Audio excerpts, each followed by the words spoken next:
Hi, this is Sama Zadora, and this week we're going to talk about anxiety. I've been getting a lot of emails and requests from people asking what they can do when they have a lot of anxiety. And this can range from really mild anxiety that we all get in daily living. I think that we all have stressful situations that come up.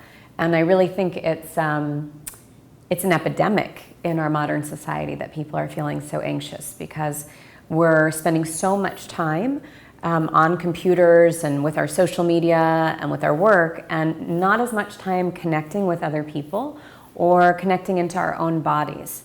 And so that can kind of build up a feeling of anxiety inside of ourselves.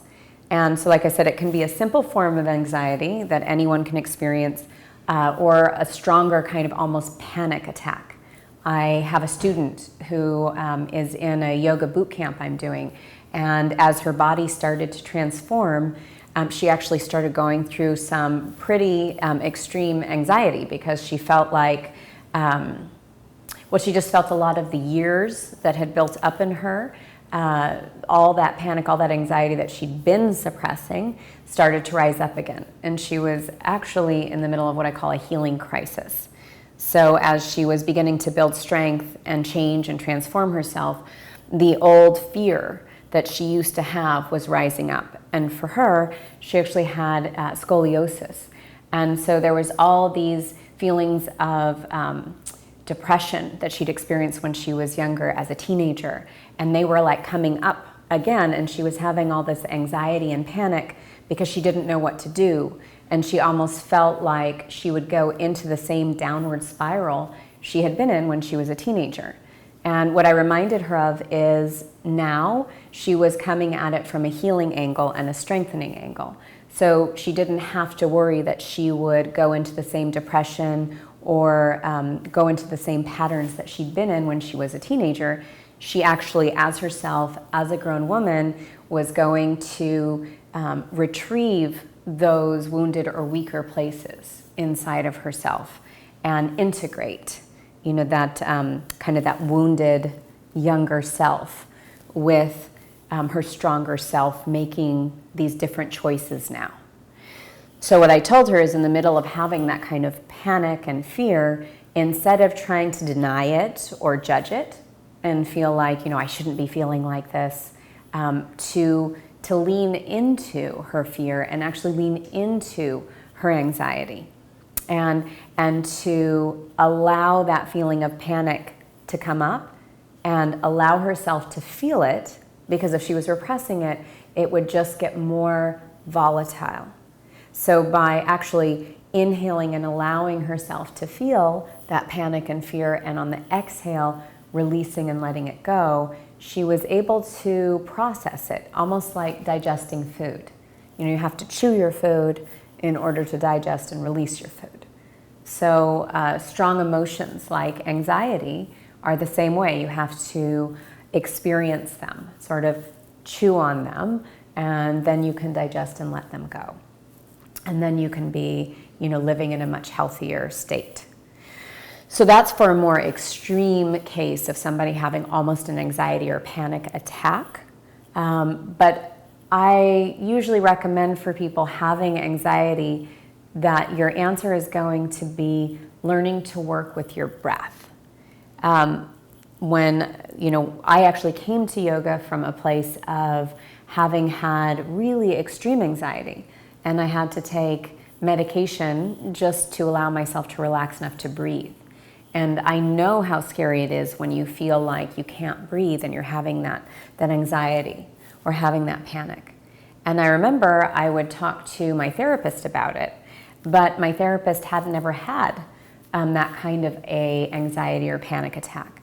And so her advice to me at the time would be, when that happens, just relax and breathe deeply. And I remember I was like, well, that sounds really awesome.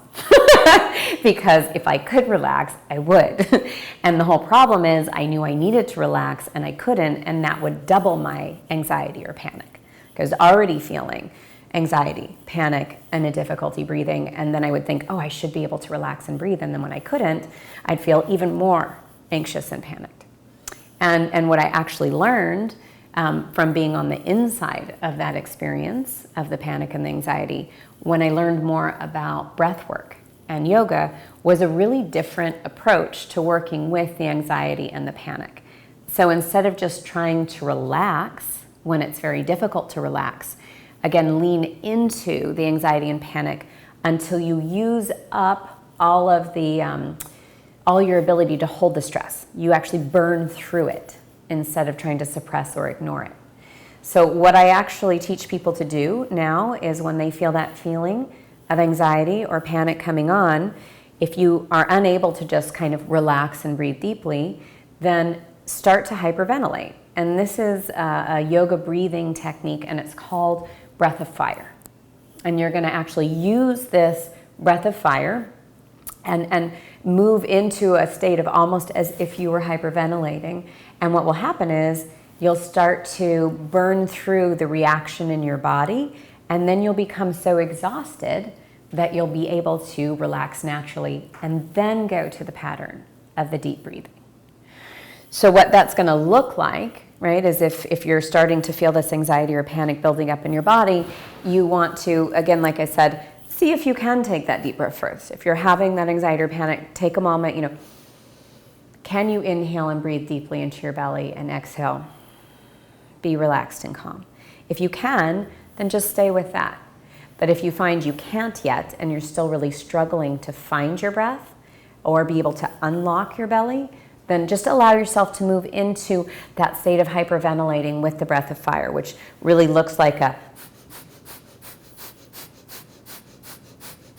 pumping the belly back and forth and breathing really rapidly out of your nose. So it's like I said, it's as if you are having that hyperventilation. And by allowing yourself to do that, you'll get fatigued. The stomach muscles and everything that would be inhibiting your deep belly breath will get exhausted. So if I do that for a while, and I'm moving my stomach muscles, after a minute or two, my stomach muscles are going to be so tired that they'll relax. And then if I want to take a deep, relaxing inhale, it'll be very easy. So it's really a lesson in not fighting what's happening and learning where to surrender and then where to create the new habit when you work with anxiety. And I think that this is a really breakthrough way of working with it, because like I said, most books that are written about it or therapists who are talking about it haven't really had a lot of that same anxiety or panic. So their advice makes sense logically. Logically, it makes sense. If I'm panicking, I should relax. But if you're really in that state of panic, that's a very difficult thing to do. And if you've ever had that experience, you know what that feels like. It feels very difficult to allow that, and then usually kicks off this whole new cycle of judging yourself and being upset with yourself for not being able to relax. So don't judge. Don't go into that like downward spiral, and instead recognize, you know what, I'm in panic or I'm in anxiety or I'm very stressed right now. So I'm going to actually do this rapid and accelerated breathing until I exhaust myself and exhaust the tension that I'm holding in my body, and especially in your belly. Because what you want to be able to do is to breathe deep into your abdomen, and that's what's going to bring this sense of deep calm and peace that you're looking for. So I really hope that this is a useful suggestion for you to be able to work with anxiety. And again, if you even just find mild anxiety, you might not be having a strong panic attack, but just finding that you're working with anxiety, just incorporating doing this breath for a minute or two and then doing the deep abdominal belly breathing, over time you'll really start to see that you'll have less of this anxiety and stress in your life.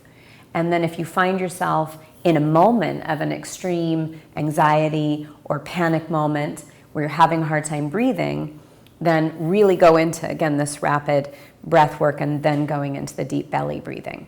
And another thing that this is effective for is asthma, actually. So people suffering from anxiety, panic, or asthma, this particular way of breathing will be really helpful to you to start utilizing as a tool every day.